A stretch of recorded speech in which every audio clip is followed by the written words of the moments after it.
everyone and welcome back. Today we're going to talk about the blunders we make during our fasting.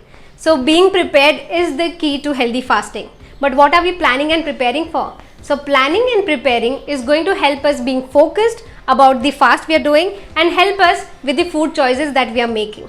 So have you ever imagined that you wanted to make a sprout salad but you didn't have sprouts ready?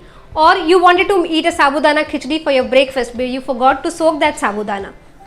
So that is the reason why planning is important before the fast so that you have that healthy fasting phase. Now let's see what are the 5 foods you should include during the fasting. The first food, that is millet. As we want the diversity in our daily diet, we have to go beyond that we were eating from the daily routine. So we don't want that cereal and grains. What we wanted is the millets. So it's millets like samo, we also call it as morayo, and we have rajagro. So what you can do is you can have rajagra ka roti or bhakri and you can make khichdi out of this. So these millets are rich in fiber, they have very good amino acid protein, they are very good sources of B complex. So including them into our fast is definitely going to give a boost to our fasting days. The second thing that we talk about is the nuts. So nuts like the almonds, walnuts, cashew, pistachios, all these nuts are a very good source of protein and fats. They are the good fats that we talk about. Yes, you have to soak them prior so that your digestion becomes very easy, but make sure you have only the handful of it. The over of anything is going to be harmful for our body.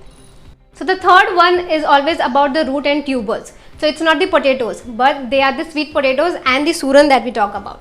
So you can make a very good sabjis out of it. You can also steam them and have it. You can also make chips out of it. So these are very good complex carbohydrate that you can include and they are gut friendly. So make sure you include these roots and tubers into your fasting phase.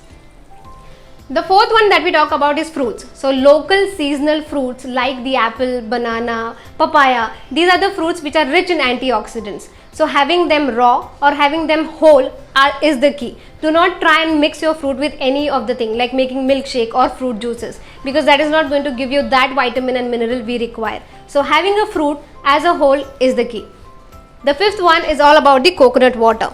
So we know that it is very much important to keep ourselves hydrated, and we have to have that ample amount of water during the fast. So coconut water is something which is a nature's gift and it is rich in electrolytes, sodium potassium balance. So this coconut water is going to give you that minerals, it is going to give you that electrolytes, which is going to keep you full and which is going to give you freshness throughout the day. So these are the 5 food you should include during your fasting phase.